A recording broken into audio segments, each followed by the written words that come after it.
No, it is not. We have never talked about figures. Louder and clearer. We can understand the question. The question was, is it correct that we have demanded 2 billion in the rent?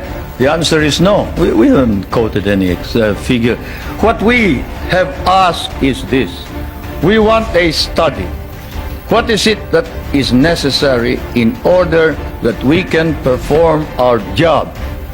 You and I know that if the Philippines is attacked, the United States is not necessarily bound to immediately react, because the provision of the Mutual Defense Pact is that you will immediately take steps as is necessary to meet the contingency in accordance with your constitutional processes.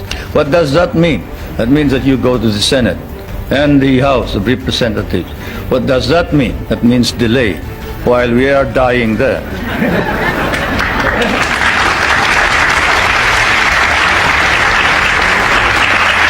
Well, for one thing, you haven't exactly paid for what we lost in the last war. If we must make an accounting, 75% of our cities were devastated in the last war. We lost 1 million men. Shall I quote you the statements of Roosevelt and MacArthur that every Carabao will be paid for?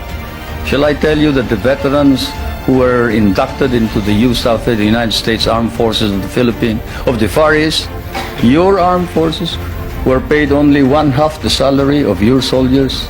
Shall I tell you that we almost turned communists because you refused to recognize us?